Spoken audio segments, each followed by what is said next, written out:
आंधियों को जिद है जहां बिजलियां गिराने की, मुझे भी जिद है वहीं आशियां बनाने की। एक ऐसी कहानी जो इंडियन नेवी की सच्ची कहानी है, अदम्य साहस से भरपूर है।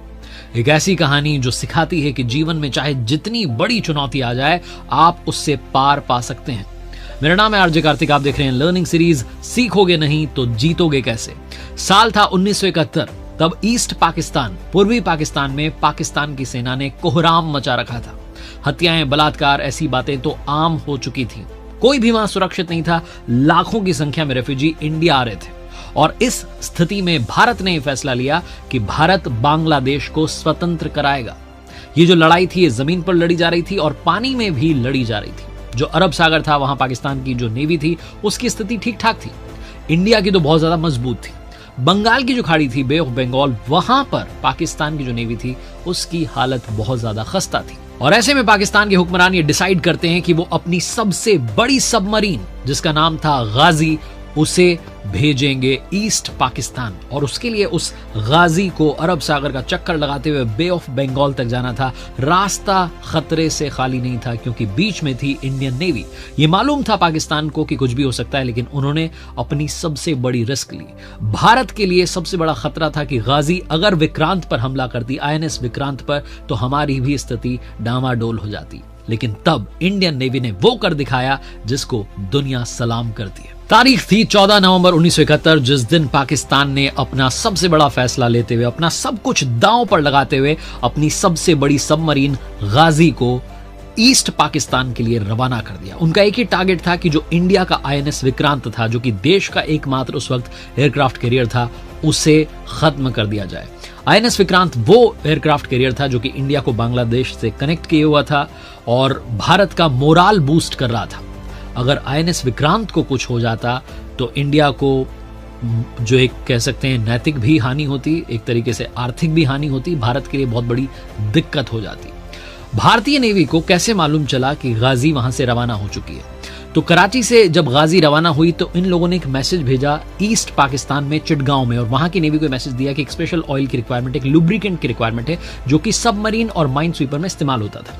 ये मैसेज इंडियन नेवी ने पकड़ लिया और इन्हें समझ में आ गया कि एक स्पेशल लुब्रिकेंट की तलाश जो है ये लोग कर रहे हैं और वो इस्तेमाल होता था सिर्फ और सिर्फ गाजी के लिए। इन्हें समझ में आ चुका था कि गाजी रवाना हो चुकी है और अब भारत के लिए सबसे बड़ा खतरा है, INS विक्रांत को बचाना है। वहां से शुरू होता है भारतीय नेवी का प्लान। सबसे पहले इंडियन नेवी ने काम किया, INS विक्रांत को अंडमान सागर में भेज दिया गया। ये बे ऑफ बंगाल से थोड़ा नीचे का इलाका है। इसके बदले INS राजपूत को विशाखापट्टनम में भेजा गया। INS Rajput second world war में लड़ चुका था, पुराना हो चुका था, डिकमीशन होने वाला था, यानी कि पुर्जे उसके खोल के अलग करने वाले थे या फिर उसे म्यूजियम में रखने का प्लान था।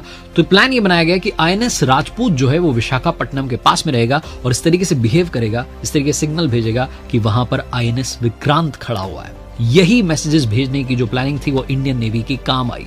इतने ज्यादा संदेश भेजे गए कि गाजी को लगा, उस सबमरीन को लगा, उसमें बैठे हुए 92 जो पाकिस्तान के सैनिक थे उनको ये लगा, पाकिस्तान नेवी के जो लोग थे उन्हें लगा कि ये INS विक्रांत जो है ये विशाखापट्टनम में है। और एक तो ऐसा सीक्रेट मैसेज लीक कर दिया गया जिसमें यही पता चल रहा था कि लोकेशन क्या है।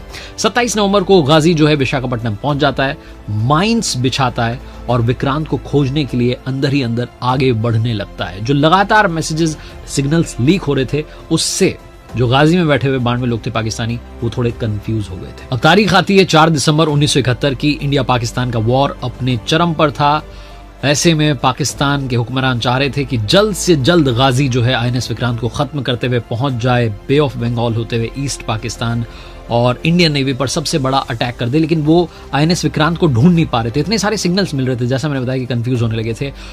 वो माइंस बिछा चुके थे, आगे निकल चुके थे, लेकिन इतने सारे सिग्नल्स के कंफ्यूजन में वापस आते हैं उसी रास्ते पर जहां माइंस बिछा करके निकले थे। 4 दिसंबर की रात को INS राजपूत को सिग्नल मिलता है। उसमें जो कैप्टन थे इंदर सिंह साहब, वो ये डिसाइड करते हैं कि भैया ये जो सिग्नल आए ये गाजी के अलावा किसी और का हो नहीं सकता है। इसी थॉट के साथ में वो अपने साथियों को ये ऑर्डर करते हैं कि आप 2 फायर कीजिए। पानी के अंदर 2 फायर किए जाते हैं। 1 मिनट के अंदर जो है बड़ा ब्लास्ट होता है और गाजी जो है वो नेस्तनाबूद हो जाता है। ये इंडियन नेवी अपनी तरफ से कहती है कि इस तरीके से हमने गाजी को खत्म कर दिया उसे खत्म कर दिया जो आईएनएस विक्रांत को मिटाने के लिए कराची से रवाना हुई थी। अगर उस वक्त आईएनएस विक्रांत को गाजी खत्म कर देती, ध्वस्त कर देती, तो शायद ईस्ट पाकिस्तान को जो आजाद कराने का सपना भारत ने, एक जिम्मा भारत ने उठा लिया था, वो कभी भी पूरा नहीं हो पाता। सबसे बड़ी प्रशंसा की जानी चाहिए आईएनएस राजपूत पर, जो भारतीय नेवी के योद्धा सवार थे उनकी। इंडियन नेवी के अदम्य साहस को, उस प्लानिंग को आज मैं सलाम करता हूं। और ये जो गाजी अटैक की कहानी है, ये हम सब लोगों को भी रियल लाइफ में मोटिवेशन देती है, इंस्पिरेशन देती है, लर्निंग देती है कि लाइफ में चाहे जितना बड़ा चैलेंज आ जाए, अगर आप सही तरीके से प्लान करते हैं, अगर आप साहस का परिचय देते हैं, बहादुरी दिखाते हैं, डरते नहीं हैं, तो आप कितना भी बड़ा आपके सामने हमला हो, कितना भी बड़ी चुनौती हो, आप उस चुनौती को हरा करके आगे बढ़ सकते हैं। एक चीज हालांकि और इस कहानी से निकल के आती है, वो ये है कि युद्ध जो है वो इंसान को कई बार अंधा कर देता है, वो नफरत जो है कई बार अंधा कर देती है। वरना पाकिस्तान अपनी सबसे बड़ी सबमरीन को क्यों रवाना करता? उसे मालूम था कि रास्ता इतनी मुश्किल भरा है, जाना नामुमकिन होगा। वो अपने 92 साथियों को वहां से भेज देता है उस नफरत के चक्कर में कि जाइए और सब कुछ अपना दांव पर लगा दीजिए।